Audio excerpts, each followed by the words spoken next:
Winiki Sage, merci d'être parmi nous ce soir. Avant de revenir sur l'actualité qui vous concerne, un mot sur le décès de Ronald Terorotoa, qui était membre du CESC, dont vous êtes l'actuel président. Qu'est-ce que vous retenez de Ronald Terorotoa? D'abord, merci pour cette invitation. Et effectivement, j'aimerais d'abord envoyer toutes mes condoléances à la famille de ce frère. Il a siégé au CESC pendant plusieurs années. Je l'ai également côtoyé à Attiémois, puisque j'étais également dans ce syndicat. Et on retiendra surtout un homme courageux qui avait des idées et qui n'avait pas peur d'en parler et de se battre pour ses idées avec des vrais idéaux. Et je pense que c'est quelqu'un qu'on a perdu aujourd'hui. Alors, l'actualité qui vous concerne est ce manifeste que vous avez envoyé à toutes les listes en course pour les territoriales. Vous l'avez intitulé « 10 propositions pour un Fénois plus écologique ». Ça veut dire qu'aujourd'hui, notre pays n'est pas assez écologique? On peut toujours mieux faire. Évidemment, il y a des choses qui se font. Par exemple, sur le traitement des déchets, mais on pense qu'on peut faire beaucoup mieux. L'idée de ce message, c'est de proposer un débat sur les sujets qui nous semblent les plus importants. On a dû discuter longtemps entre nous, hein. On est 28 associations au sein de la fédération. On a dû discuter longtemps pour Maïti, pour sélectionner les 10 points les plus importants. Et donc, on les a écrits et envoyés à tous les partenaires, à tous ceux qui vont donc à tous les partis politiques. Mais c'est aussi un message à la population. C'est des points sur lesquels on peut tous ensemble discuter. Ce qu'on veut là dans ce manifeste, c'est de faire des propositions simples et effectivement d'ouvrir le débat et de convaincre donc ces partis politiques qui demain sont amenés à diriger le pays. Donc ça y est, ils ont dans leurs mains ce manifeste. Hein. Donc on va leur envoyer. Oui. Parmi les 10 propositions, nous avons retenu la première, notamment le traitement des déchets et des eaux usées. Nous le savons, c'est une compétence des communes. Vous, la FAPE, qu'est-ce que vous proposez?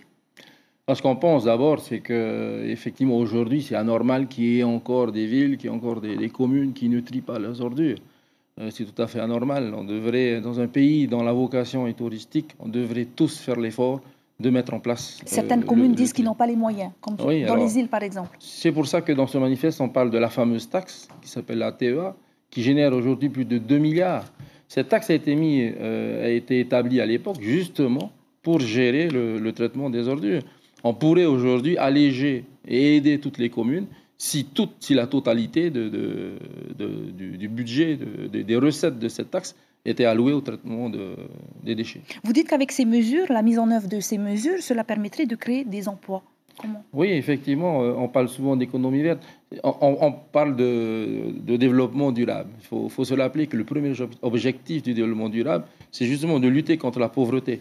C'est-à-dire de développer une économie intelligente, harmonieuse, pour faire en sorte que justement la pauvreté n'existe plus, en développant une économie qui permette à tout le monde de trouver un travail. Une solution peu chère alors. Voilà, alors il y a des communes aujourd'hui, on voit des familles entières qui font du recyclage, ça c'est très bien, mais pourquoi ne pas accompagner et professionnaliser ces personnes? On les voit dans certains dépotoirs qui sont en train de recycler, ça c'est très bien, mais accompagnons-les, faisant un vrai métier, grâce aux recettes de cette taxe. Winiki Sage, vous proposez plusieurs mesures. On voit que vous avez des idées. Votre sœur est elle-même engagée politiquement, Maïna Sage qui est députée. Est-ce que vous n'envisagez pas un jour de franchir le pas, comme Angelo Frébeau, l'ancien président du CESC? On m'a souvent posé cette question. Aujourd'hui, j'ai effectivement de la famille qui est très engagée politiquement. Ma belle famille également, ma femme est dans une famille qui faisait beaucoup de politique. Pour l'instant, je pense que j'ai un gros avantage en étant au CESC. C'est vraiment un outil extraordinaire qui permet de donner son avis, qui permet à toute la société civile... Mais qui n'est qu'un avis consultatif. Qui est un avis consultatif, mais qui est notamment ici, qui est régulièrement suivi et qui est utilisé aussi par l'Assemblée. Et qu'est-ce qui vous retient de faire de la politique ?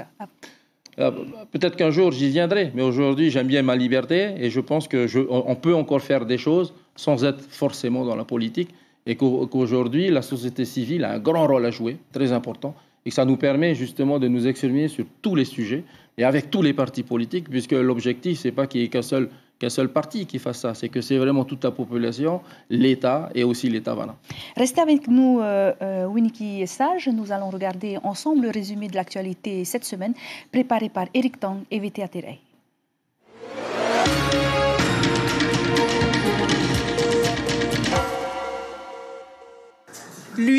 c'est le candidat numéro 0. Il teste le plateau, plus généralement les moyens techniques mis en place par France Télévisions et Polynésie la Première. Dès jeudi, c'est ici que les candidats s'exprimeront en respectant des règles très strictes.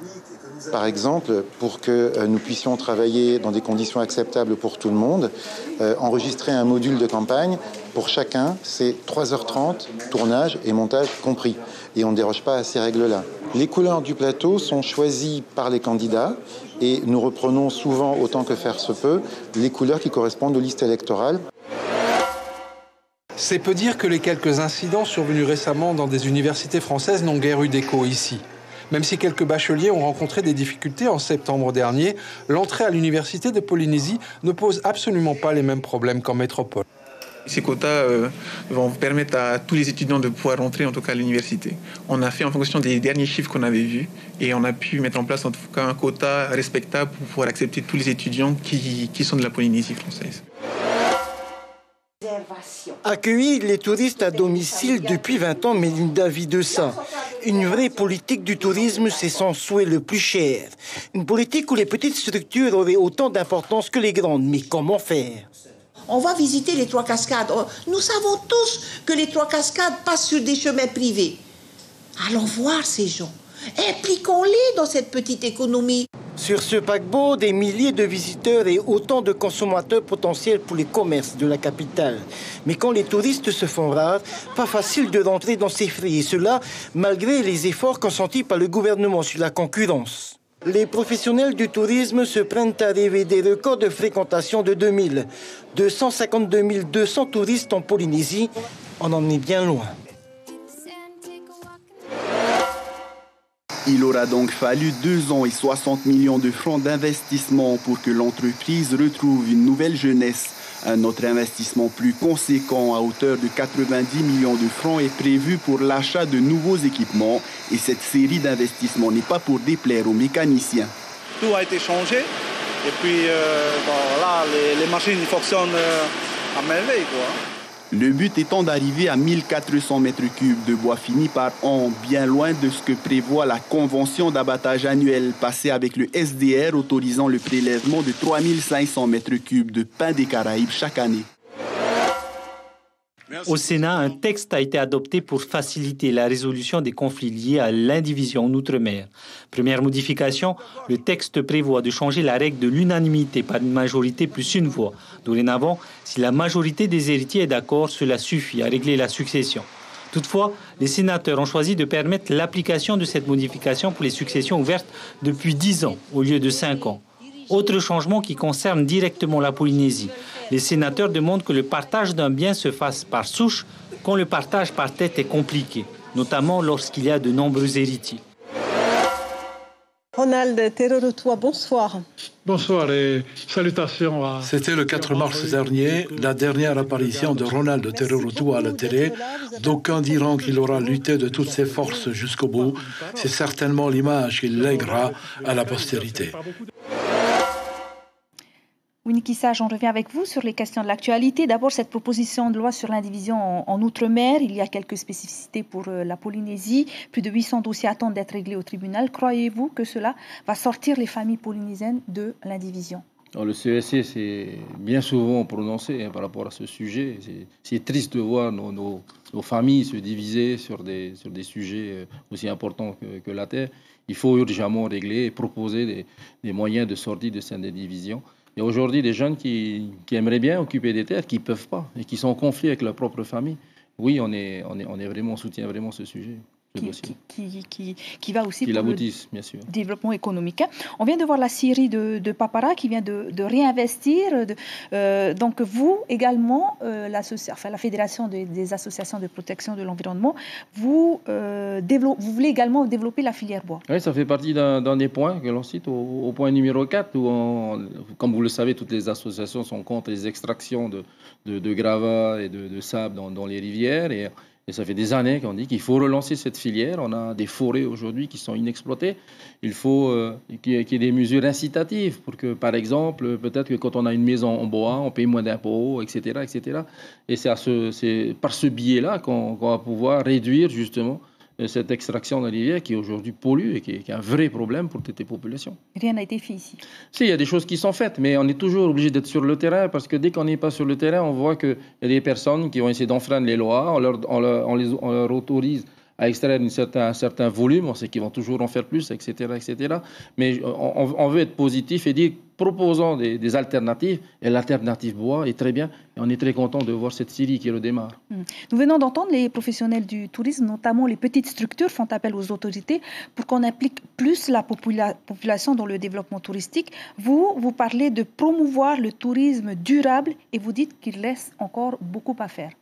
Oui, beaucoup à faire. Il y a des destinations aujourd'hui qui vivent de sentiers de randonnée. On sait qu'on a l'intérieur de l'île qui est magnifique. Il y a des choses à faire dans ce sens. On pense que, par exemple, j'ai fait une proposition lorsqu'on a travaillé sur le village tahitien, sur le Mana Beach, en disant pourquoi est-ce qu'on ne ferait pas Rahui, par exemple, et faire en sorte que quand les touristes viennent en Polynésie, ils savent qu'une partie de l'argent qu'ils vont dépenser qui ira dans un rahui qui est juste en face, dans une gestion. Le fait de développer une agriculture bio et de faire en sorte que notre destination soit une destination bio, les touristes vont être heureux de savoir que quand ils sont dans un restaurant, dans un hôtel, c'est ce qu'ils consomment. Donc ça va effectivement créer des filières derrière. Avec toutes ces propositions, vous êtes prêts, vous, la Fédération des associations de protection de l'environnement, à travailler avec n'importe quelle partie? Oui, l'objectif, c'est vraiment d'ouvrir le débat, de proposer des solutions qui sont pour certaines très pragmatiques, très pratiques. Effectivement, c'est toujours facile de proposer des choses, mais on veut aller au-delà. C'est-à-dire que les partis politiques qui demain seront au pouvoir, s'ils veulent effectivement travailler avec nous, on sera prêt à le faire, même sur le terrain, à les accompagner, en leur apportant nos idées, mais même en allant jusqu'à sur le terrain, sur ces différents 10 points qu'on propose. Merci beaucoup, Winiki Sage, d'être venu ce soir. On retiendra que vous êtes dans une démarche constructive avec les politiques pour un développement économique de ce pays.